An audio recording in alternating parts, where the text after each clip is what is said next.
سلام،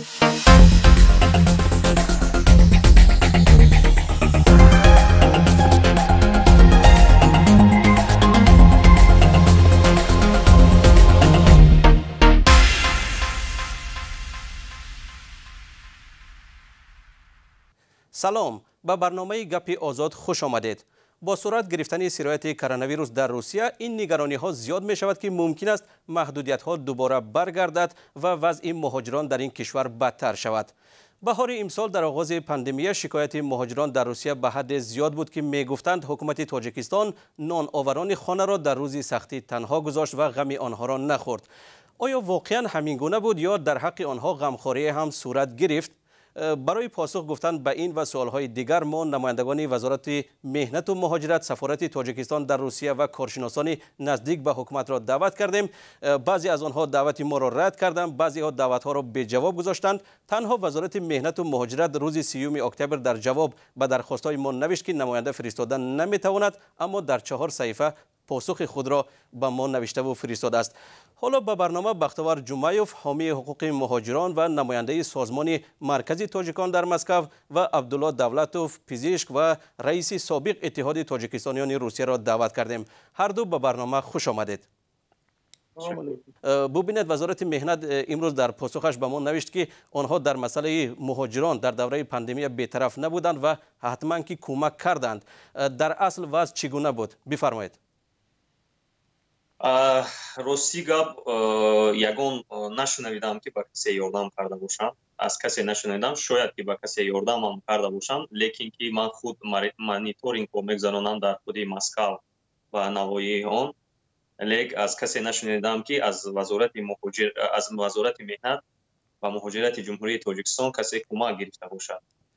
شاید از سفارت، شاید از نمایندگی رسمی دیگری تاجیکستان در روسیه کمک گرفته باشند. از سفارت البته شنیده بودم که اگر خطا نکنم چند روز آنها هر روز با 40-50 نفر آدم کمک رسانیده بودند. این حدوداً شاید که یگان هفته باشد.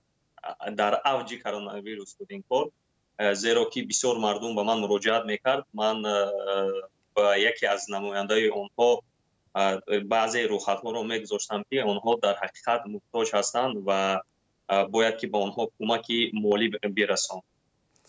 تشکر برای ابراز اندیشه. عبدالله دولتوف، تا جای آگاه هستیم شما در دوره پاندمی در چند جلسه سفارت هم بودید، با آنها بعضی مشورت ها بود درباره مورد همکاری. از نگاه شما واقعا حکومت نسبت به تقدیر مهاجران در این دوره تا کجا بی‌طرف بود و تا کجا اهمیت نداد؟ تشکر برای سوالتون و برای دعوت. در اول یک چیز را قید کنم که من در یکان مقامات یا ساختارهای تاجیکستان کار نمیکنم، فعالیت نمیکنم، در نمایندگی ها هم فعالیت ندارم. ولی واقعا درست قید کردید که در یک دو جلسه ای که دعوت شده بودند از اونها تشکر میکنم، نه وابسته از اونه که من منتقدی همون حکومت تاجیکستان سفارت بدم و هیچ وقت گمان نداشتم که دعوت میکنم، ولی در قطار دیگر دکترهای تاجیک و دیگر کارشناسا دعوت کردن در آغاز همین پاندمی و از ما مصلحت پرسیدن که گفتن فکرهای شما را فهمیم برای که وضع مشکل شدن دارد و یک چاره‌هایی برای کمک به شهروندان ببینیم و بعدا هم چند بار دیگر دعوت کردن، همچون دکتر کمکان کردیم. حاضر مشخصا بگوید که مثلا گپ درباره چی کمک ها میرفت، گپ درباره شیوه شاید کمک ها، درباره چگونه کمک ها میرفت به مهاجران در اون وقتی که شما در اون جلسه ها بودید یا که با شما مشورت میشد، درباره چی مشورت میشد، درباره چگونه کمک ها؟ اولا خیلی مشورتی که با ما دکتران میشد البته در قسمتی همون پیشگیری و کمک های طبی به کسان گرفتار رو با تماس با بیمارخانه ها و درمانگاه های روسیه برای کمک کردن و اون ما که دکتر هستیم البته راههایش رو خوبتر میدونیم در همین موضوع بود. بعدتر وقتی که مشکلات های پیدا شد اویدی اگر در خاطر داشته باشید مشخص یک مثال میارم، مشخصا در فرودگاه ونوک وقتی که چند روز در موندن مهاجران تاجیک یا که مسافران تاجیکستانی اونجا از طرف سفارت از ما خواهش شد که اگر امکان داشته باشد ما یک چند دختر همونجا رویم از هموطنانمون پرسیم که کسی مشکلی دارد یا نه. ما هم واقعا یک دختر دیگر رو گرفتیم، 2 نفر رفتیم، یک شب دیدیم که واقعا هم اونجا بودن مسافران که راهشون بست شده بود توی تاجیکستان. اونا را دیدیم، پرسیدیم چی شکایت دارن چی دارن. اونجا من دیدم، شخصا دیدم که از نماینده‌های سفارت هم بدن کمک میکردن. اونها توسط تاجران تاجیک، توسط همون دیگر فعالان جمعیتی شاید برده بودن غذا و دیگر چیزا، ولی ما کاری ما دختری بود. پرسیدیم، یک نفر شکایت کرد حرارت بلند داشت، من خودم او را معاینه کردم، دیدم که او را معاینه لوگی لازم است گرفتم. ما همون درمانگاه ایرپورت فرودگاه بنوک بردیم، اونجا معاینه کردیم، طبابتش نوشتیم.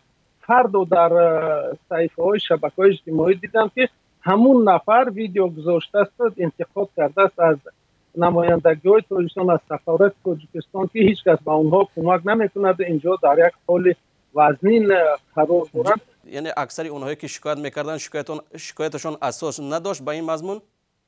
نه، من نمیدونم که کدام شکایت اساس داشته باشد، ولی این رو به این نوبت گیرد که در همین از روزهای اول همین پاندمی تا امروز در کدام دولت یا کشور دنیا مردم شکایت ندارند. حتی در همون امریکا و بریتانیا و ایتالیا و اسپانیا مردم به کوچه ها و به خیابان ها و میدان ها میریزند، از حکومتشان ناراضگی میکنند که کمک های کافی نمیدهند به اونها و برعکس سختگیری میکنند. این شب روز میبینیم در فرانسه چی میگذرد نسبت همین. این البته شاید در بعض موردها شکایت ها جای داشته باشند، ولی میگم که همچنین هم هستند چنین هایی که ما شخصا خودم چندین نفرها رو در این چند ماه کمک کردم.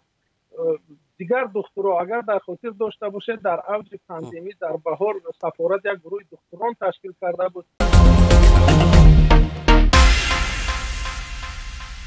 هر دو شما به هر حال کم و بیش میگوید که در روزهای اول کم و بیش سفارت یا که نمایندگی ها رسمی تاجیکستان کمک کردند. آیا در واقع همین کمک ها بسنده بودند؟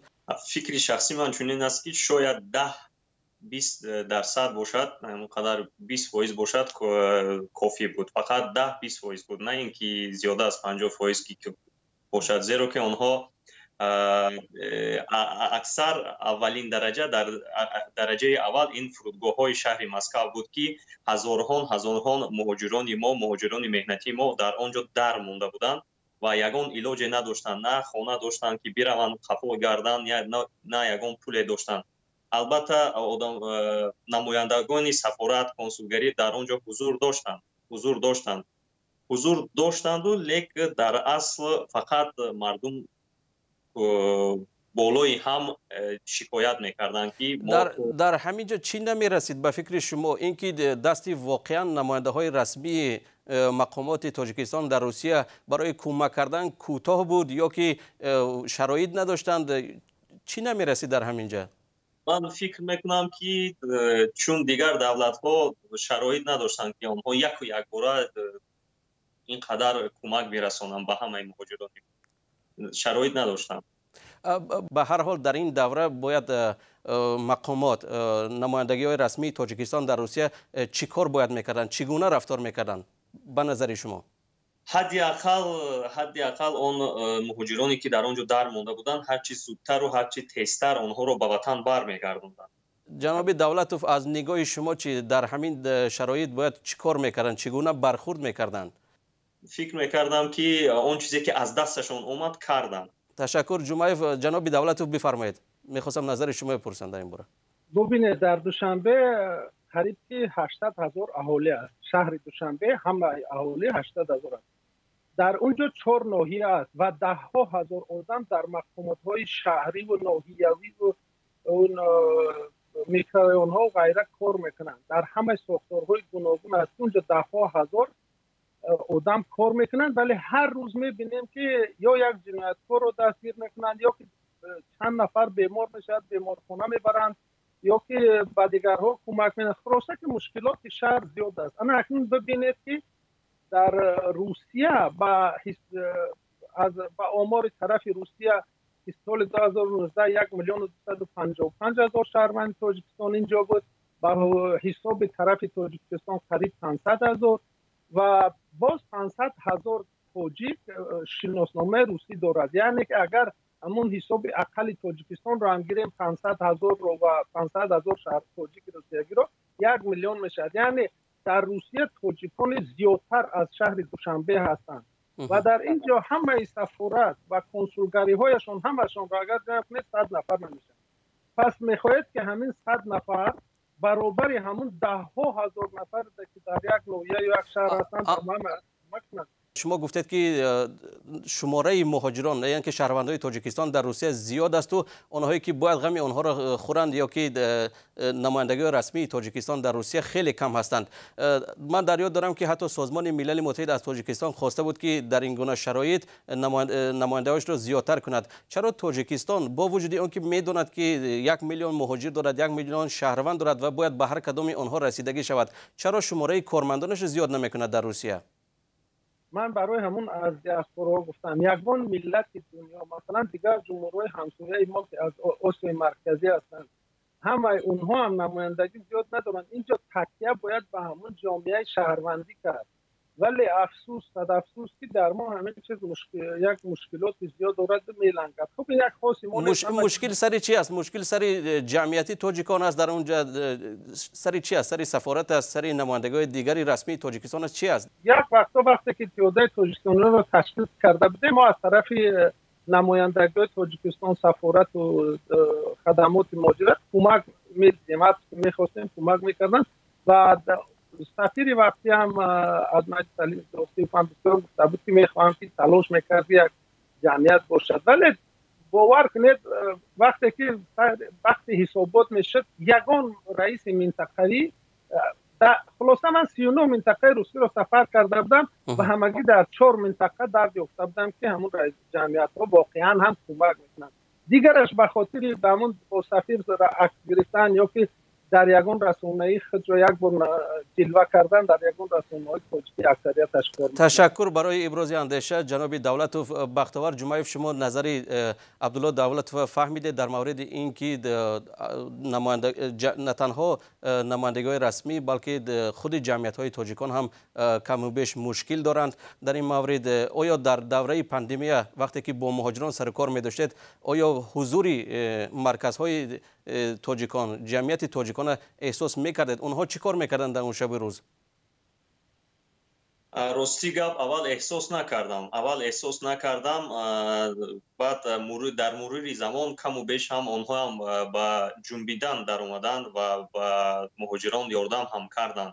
زیرا که سر اول من در یاد دارم که ماه مارت بود، اگر خطا نکنم 39 مارت بود که الکه این بحران سر زد. ما همون زمان علاقه ما تشکیل کرده بودیم، تشکیلی مالی کرده بودیم که تا با آذوقه‌واری آن کسانی که در حقیقت درماندند با آنها یاری رسانیم. پس همین مثل یک رکلام شد و دیگر جمعیت های هم بیدار شدند. در مرور زمان دیگر جمعیت هم بیدار شدند.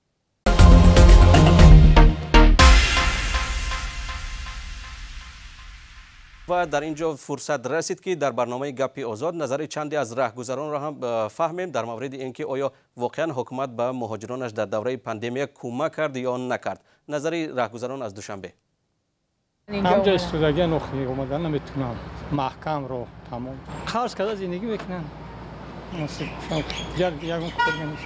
قرض همدیگر یاردم کرده خیلی کار نمیشه. هواپیمایی که چی 4 تلنی هستن اون گرفته و ولگی چند چقدر هزار موجر اون خردارای داره نشده یگان چیز ما ندیدیم.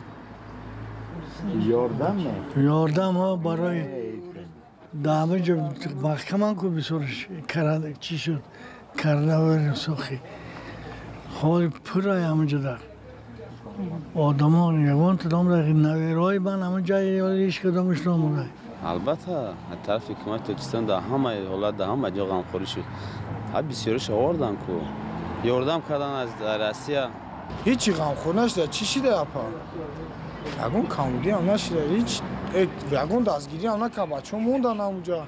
کدومش به پول موندگی از اینا به پاتین به چیان گشتن به کوران طرف همین وای посольствоی و یا کرده بودن دستگیریشون کردن کمکشون کردن ها با دارو واری تامینشون کردن ها ای خانه نبرومدن و مثال دستگیریشون کردن که همون درونی همون وایشون رفته میدیدنشون دوایشون وقتی که بیمار بودن مثال وای میکردنشون نه نکردن یگان دستگیری ندیدیم خیلی نشنویدیم даже هم برادرها زنگ زدیم برادران در فدراسیون روسیه چی میگن؟ مقصد یگان دستگیری نشد. برنامه گپی آزاد را میبینید و این نظری چندی از راهگذران بود در مورد آنکه آیا در دوره پاندمی حکومت تاجیکستان مقامات تاجیکستان به مهاجران در روسیه کمک کردند یا نه.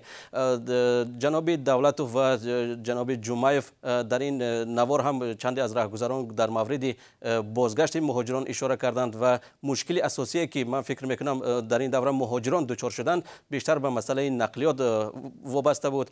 اما در این دوره بلیط هواپیما نه تنها که ارزان نشد بلکه به مراتب گران گردید. مگر حکومت میتوانست با نرخ نسبتا ارزان بازگشت همه مردم را تامین کند؟ جناب دولت بفرمایید. باید اول از این آغاز کنیم که هم مفتیات در مسجد همون مرکزی شهر مسکو هم بسیار علماهای اسلامی از جمله یکی از علمای معروف تاجیکستان ایشان محمود جان تورجان زاده هم در صحبت‌هایشان در رسانه‌ها قید کردند و همون یک حدیث معروف پیغمبر را حضرت محمد صلی الله علیه و سلم را می آوردند که اگر شما در همون منطقه باشید که اونجا طاعون است یعنی همین عفونات از اونجا بیرون نشوید و اگر که در بیرون باشید اونجا وارد نشوید.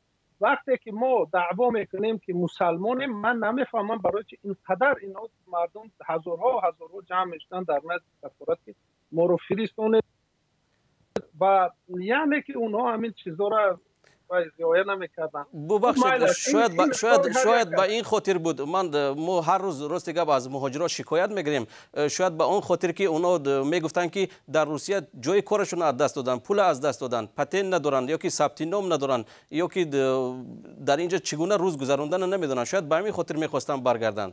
خیلی که میدونه شهرداری مسکو اعلان کرد که 40% کارخانه های مسکو محتاج 40% مهاجرانند یعنی همون نمیرسد دستی کاری در مسکو نمیرسد در ساختمان در اون کوچروبا و غیره در مغازه های کلان و دیگر جاها یعنی شماره زیادی کارگران در مسکو محتاج است یعنی خیلی جای کار نمیافتند. من شخصا با چند نفر صحبت کردم و گفتم در همین شرایطی وضع تاجیکستان میره در تاجیکستان جای کار نیست اونجا یک جمهوری مایده است که این عفونی تمام دنیا رو فرا گرفته است اونجا ضرر میبینید و فایده نه اینجا جای کار پیدا کرده میشد نه اکن رویم و یگان دلیلی نداشتند که برای چی تشکر من نمیدونم برای چی اونو رفتند ولی نرخ گرانی چیپته ها رو میگید خیلی این یک چیز طبیعی است. من خودم یک بار شاهد بودم با گوش خودم شنیده بودم که جناب سفیر طرف تاجیکستان زنگ زدند و التجا کردند که نرخ رو هرچی پایین فرارند ولی این ببینید که وقتی که این من البته کارشناس نیستم در این ساحه ولی این را همه میدونند که وقتی که این هواپیما طی میکند روسیه و قزاقستان و ازبکستان و تاجیکستان 4 کشور خدمت رسانی دیسپچری دارد از اون طرف این طیاره ها خالی میبینند جناب دولت فاضل یک سوال دیگر در این مورد دارم دوباره برمیگردیم دوباره به این موضوع برمیگردیم اما پیش از اینکه این مسئله را حل کنیم از بختیوار فهمیم که جناب دولتوف میگویند که کار بود در مسکو ولیکن آدما چرا که میخواستند زیاد به تاجیکستان برگردن و از این سبب صف طلبگارای بازگشت به تاجیکستان زیاد میشد و اینطور گپ‌ها شما چی میگویید؟ البته من زیدی گپ‌های اون کس هستم زیرا که گفتن که حتی علماها گفتن علمای چی در مسکو هستن چی در تاجیکستان هستن گفتن که اونجایی که وبا هست نه اونجا سفر نکنید و از اونجا نبرید. در اینجا وبا هم در تاجیکستان بود هم در روسیه بود و دیوم سبب این که پیش از با طیاره نشستن آنها با تست میسپاریدن البته تست میسپاریدن اگر یکی خدا نکرده در آنها ягон зарраи ягон ин вабо мебуд, онҳоро ба тайёра роҳ намедоданд. ин як. дуюмаш ин ки сараввал қариб худи шаҳрвандони Русия бекор мондагӣ буданд. то ними сентябр мардум бекор буд. акнун аз сентябр сар карда ба корҳо шурӯъ карданро сар кардан ки аллакай дер шудагӣ буд, зеро ки аксарияти муҳоҷирони тоҷик, на танҳо муҳоҷирони тоҷик, муҳоҷирони осиёи миёна ба ватан баргаштагӣ буданд. сохтмонҳои Москав корро қатъ накарда буданд. худи русиягиҳо агар ки кор намерафтанд, онҳо тариқи дистансионӣ кор мекарданд, кӯчарубҳо кор мекарданд ва дар мағозаҳо кор мекарданд. яъне ҷои кори муҳоҷирон ҳеҷ ҷояш кам нашуда буд кору. ташаккур ҷаноби Давлатов. ин барномаи гапи озод аст ва суоли баъдӣ ин аст ки мо аз муҳоҷирон шикоятҳо дарёфт мекунем ки мегӯянд ки тоҷикистон, тарафи тоҷикистон албатта бозгашти онҳоро ба кишвар гӯем ки суистифода мекунанд ва аз ин нигоҳ нархи бозгашт, нархи билетҳоро қимат мекунанд ва аз ин мавридҳо суистифода мекунанд. дар ин маврид чӣ мегӯед? ман ҷавоб диҳам ё ким? бифармоед Давлатов, бифармоед шумо. ман гуфтам аллакай ки ин нархи ҳамун чиптҳо аз чӣ мешавад, барои ҳамун қимат. аз ин як чизи шахсӣ аст. ман ҳам албатта розӣ нестам ки чунин нархҳои гарон ҳастанд, вале ин ҳолат чунин аст ки он соҳибони вай кадом ширкат мепарад, сомонер ба хиёлама, ҳамон соҳибони ширкат инро ҳал мекунанд. агар ки онҳо тавонанд аз ягон ҷо сӯзишворӣ арзон ёбанд ё ки ҳавопаймояшон як тариқи парвоз кунанд ки аз ин 4 кишвари гуфтагӣ ма убур накунанд, хай шояд арзон шавад. аммо дар масъалаи ин ки намояндагиҳои расмии тоҷикистон аз ҷумла сафорат аз ин вазъ ба вуҷуд омада суистифода мекунанд, манзурам шикояти муҳоҷирон дар мавриди номнавис кардан ё ки ба як нафар зуд иҷозаи бозгашт додану ба дигар кас баъди 1 моҳ ё 2 моҳ навбат додан. дар ин маврид чӣ мегӯед? من شخصا خودم همونجا دعوت کرده بودن وقتی که جلسه اولش شده بود و در نزد اونها تخمین بخیالم که 8000 عریضه بود و بسیاری ها با هر راهی راست و دروغ معلومات نامه های طبی می گرفتند و در همون جلسه خودی همین جناب سفیر گفتند که اول همون پیرانسالان، خانومان، فرزندداران و بیماران همونو را میفرستیم. همین چنین هم کرده بودند. من شخصا به من همچون دکتر 10 نفر زنگ زدند، التماس کردند که یک معلومات نامه قلبکی برای اونها تیار کنم. همشون میفهمونم که آخر در فرهنگ ما، در دین ما نیست که ما همون معیوب ها و بیماران و زن ها و پیرانسالان را پیشگذر نکنیم. همونا هم رفتنی هستند آخر. بیاید اول اونا روند بعد نه همین بیاید با ما البته اونا نکردیم و بعد در این مبین من گمان نمیکنم که سفارت از این منفعت میبرداشت، بلکه اونها ضرر هم دیدن. تشکر. چرا که با این کار اونها نیست، از روی همون کنونسیون وینا که اوید خدمت دیپلماتی است، اونها کار اونها باید دیگر باشد، ولی اونها همین مسئولیت به عهده خود گرفتن، خواستند به هموطنان کمک کنند.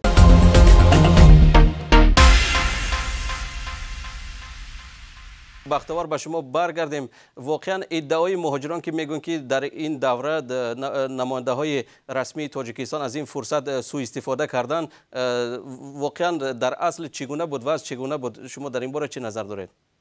وضع راستی گپ سراول وضع خیلی و خیلی مشکل بود.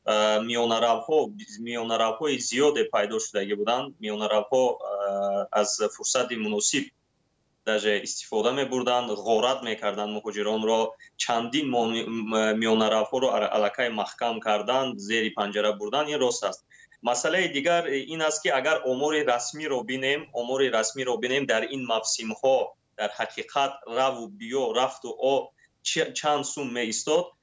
نظر به امور رسمی سال‌های گذشته چیپته‌ها خیلی و خیلی گران بودند. البته حکومت تاجیکستان البته من فکر میکنم که به یگان مشکلی میتونست که لجام اینها رو کمتر کشد، زیرا که 400 یورو نه حد اقل 300 یورو میکردند. یک در مبین 300 یورو شد و برگشت با همون 400 یورو.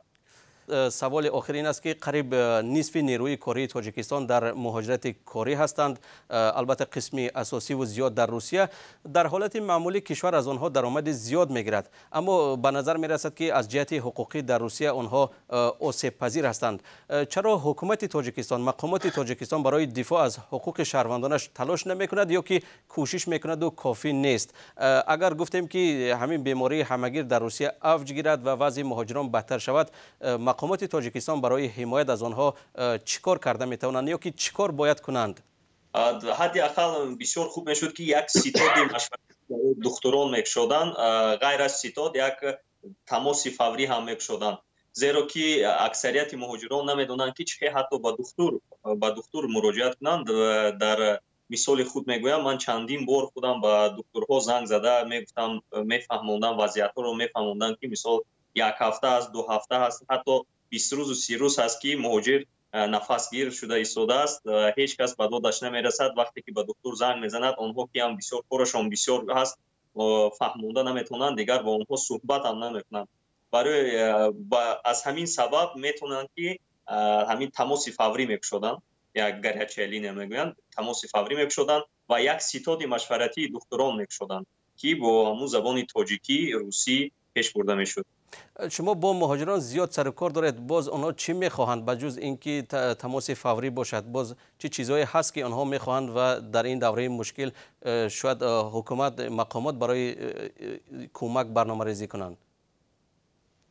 اکثریت میخواهند که کم و بیش هم باشد نرخ‌های شناسنامه، هم خیلی گرفتن شناسنامه تاجیکی کم و بیش هم باشد در این دوره پس بیاید و میگویند که دوچند کردند. چندین مرتبه به من زنگ زدن، گفتند که $120 آمریکایی است یک شناسنامه گرفتن است از کنسولگری تاجیکستان. نمیدونم کدام میانرف‌های پیدا میزنند که حتما و حتما، بعضی ها حتی گفتند که اشکار کرده میگویم در خودی همون گفتند که 20,000 روسی از من طلب کردند که تا من 20,000 دیهم پس از آن شناسنامه کرده میدن. حداقل همین دادن حجت هایی که اولین درجه است، پاسپورت یا مثلا حجت رانندگی، حداقل یک کنترل مخصوص گذرانند و 50% میکردن، بسیار خوب میشد. تشکر جمایف. البته در مورد شناسنامه ها نرخ رسمی آن خیلی پایین است و در سامانه سفارت روسیه در تاجیکستان و کنسولگری ها هم هست. عبدالله دولتوف، از نگاه شما اگر وضع دوباره بدتر شود در روسیه، البته از نگاه کرونا ویروس، در این مورد حکومت تاجیکستان، مقامات تاجیکستان چیکار کرده میتونند یا کی باید چیکار کنند؟ در این سمت البته امکانات حکومت تاجیکستان، چون دیگر دولت ها در سرزمین فدراسیون روسیه محدود است و باید قید کنم که از همون روزهای اول پاندمی سفارت تاجیکستان 6 شماره تلفنی گذاشته بودند در سامانه‌هاشان، در شبکه‌های اجتماعی. یک مرکز کمک دائمی بود و هست. همچنین یک گروه دکتران هم بود که هست که در همون شماره هاشون بود، در همون جا پهن کرده بودند که اونها میتونستند به مردم توصیه های لازمی دهند. این یک. دویمش که در فدراسیون روسیه هر یک شهروند تاجیکستان یا که دیگر کشور بمانیه میتواند به هر یک درمانگاه، پلیکلینیک مراجعت کند اگر که مشکلاتی داشته باشد و اونها را حتما قبول میکنند رایگان. نه سقورتای طبی هیچ چیز لازم نیست، فقط همون یگان شهادتنامه یا که شناسنامه یگان چی داشته باشند کفایه است. نداشته باشند هم اگر وضعشون مشکل باشد باید به همون درمانگاه ها روند، هیچ مشکلی نیست اگر دکتران قبول میکنند. این قانون است. خب در موضوع باز هم برمیگردیم بر همون موضوع سازمان های جمعیتی. فرصت ما خیلی کوتاه است، چند ثانیه فرصت داریم جناب دولت. کوتاه‌تر دنیا به استفاده از جامعه شهروندیش در سرزمین دیگر کشور کمک پرره به هموطنانش کردن نمیتواند.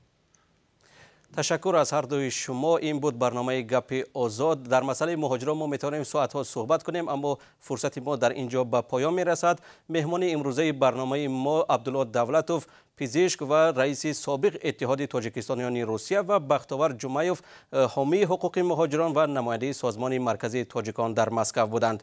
تا دیدار در برنامه‌های دیگر.